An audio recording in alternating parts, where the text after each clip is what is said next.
హనుమంతుని వాలంలో గంట. ముందుగా మోహనవాణి శ్రోతలందరికీ హృదయపూర్వక ధన్యవాదాలు. నా ఆధ్యాత్మిక మరియు భగవద్బంధువులందరికీ నా హృదయపూర్వక నమస్కారాలు. హనుమంతుని తోకలో ఉండే గంట వెనుక ఉన్న ఆసక్తికరమైన పురాణ కథను తెలుసుకున్న వారికి కొండంత పుణ్యము, సముద్రమంత ఆనందము. అది శ్రీరామ వనవాస ఘట్టం. తండ్రి దశరథుడు పెనతల్లి కైకకు ఇచ్చిన మాట ప్రకారం తమ్ముడు భరతునికి పట్టాభిషేకం కోసం అడవులకు వచ్చాడు రాముడు.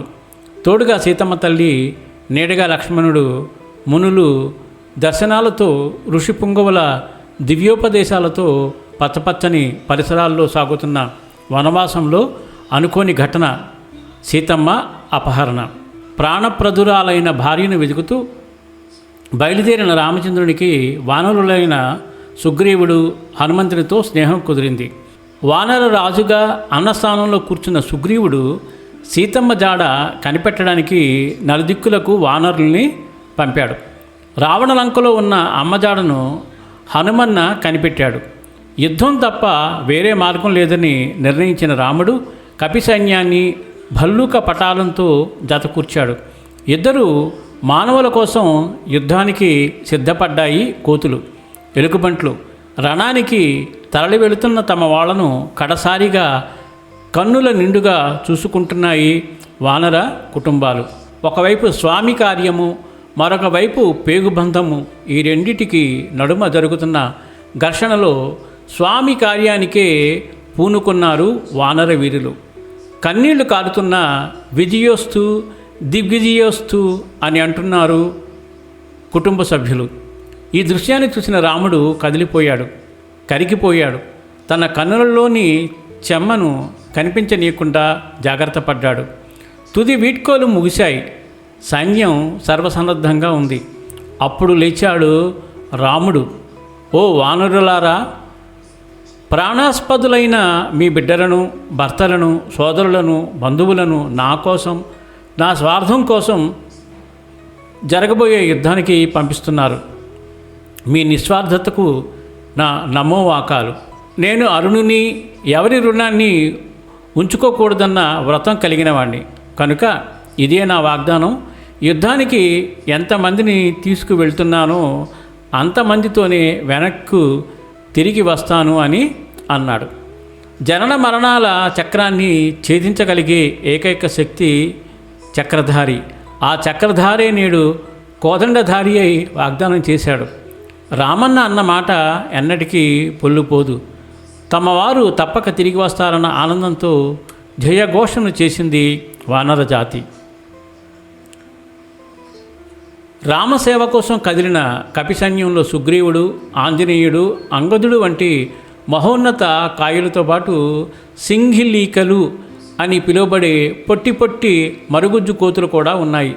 ఈ సింగిలీక కోతులు కేవలం 1 అడుగు ఎత్తు మాత్రమే ఉంటాయి. వాటికి ఎలాంటి ఆయుధాలు ఉండవు.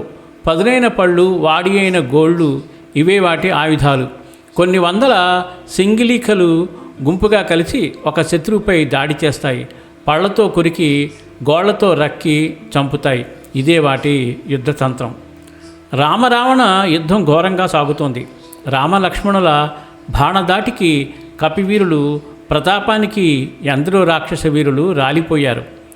రావణాసురుని కుమారులు కూడా ఎందరో ప్రాణాలు పోగొట్టుకున్నారు. ఇక మిగిలింది ఇద్దరే, రావణుడు, కుంభకర్ణుడు.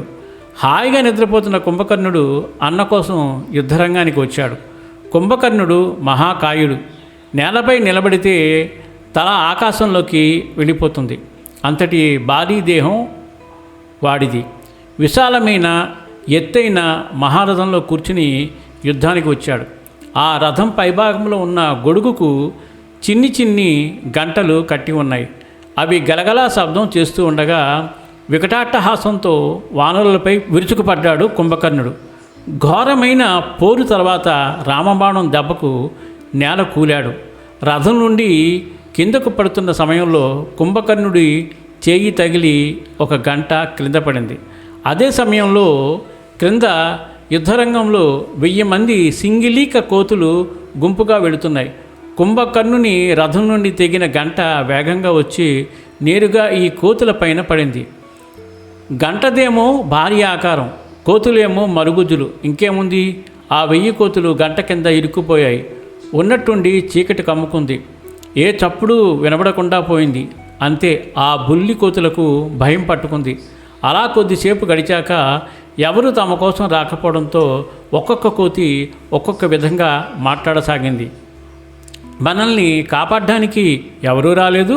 అప్పుడు ఒక ముసలికోతి సహనంతో ఉందాము, రామనామ స్మరణ చేద్దాము అంది. ఆ పెద్ద కోతి కళ్ళు మూసుకుని రామ తారక మంత్రాన్ని జపించడం మొదలుపెట్టింది. అలసిపోయిన కొన్ని కోతులు ఆ పెద్ద కోతితో చేరి రామనామాన్ని చేయసాగాయి. అలా కొద్ది కాలంలోనే అన్ని కోతులు రామనామ సంకీర్తనంలో మునిగిపోయాయి. ఈలోపు గంట బయట ఏం జరిగిందో చూద్దాం. రాముడు రావణుని సంహరించాడు, సీతమ్మను చేపట్టాడు, విభూషణుడికి పట్టాభిషేకం చేశాడు. ఇక అయోధ్యకు బయలుదేరాలి. అప్పుడు సుగ్రీవుడు పిలిచి తన వాగ్దానాన్ని గుర్తు చేశాడు. కపి సైన్యాన్ని లెక్కించి రమ్మన్నాడు.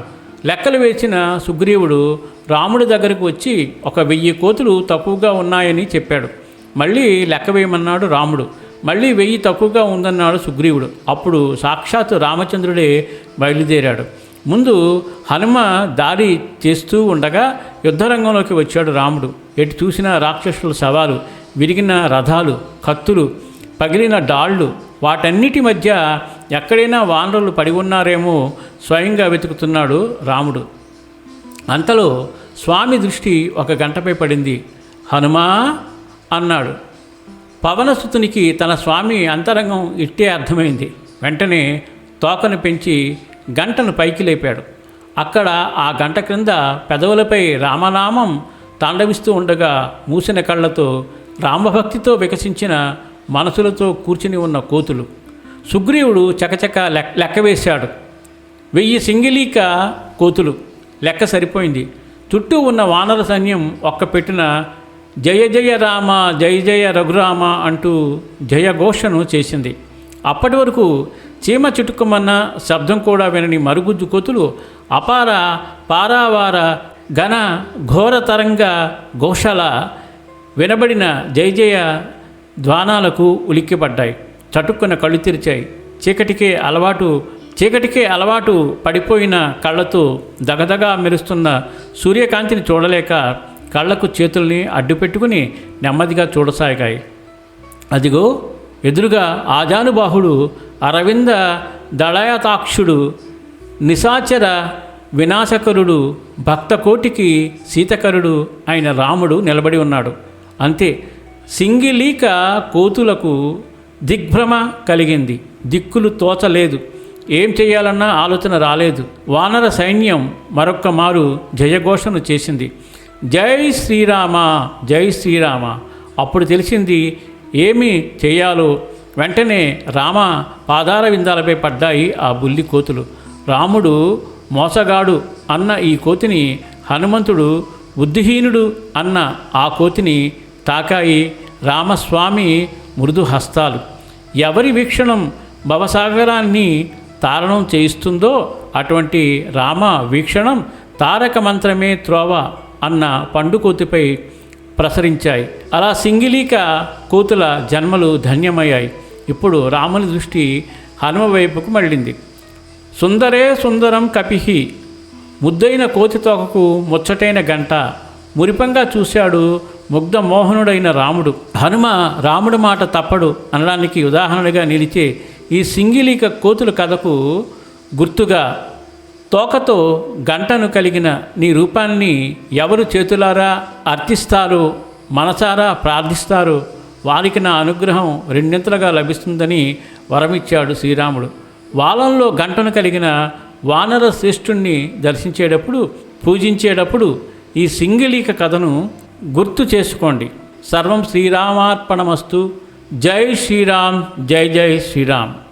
ఈ ఇంత అద్భుతమైన కథను చాలామంది ఈ కథ విని ఉండరు. ఇటువంటి కథను 10 మందికి షేర్ చేసి తప్పకుండా వారికి కూడా వినిపిస్తారని మనస్ఫూర్తిగా కోరుకుంటూ, సర్వేజన సుఖినో భవంతు. లోకా సమస్త సుఖినో భవంతు. ధన్యవాదాలు. స్వస్తి.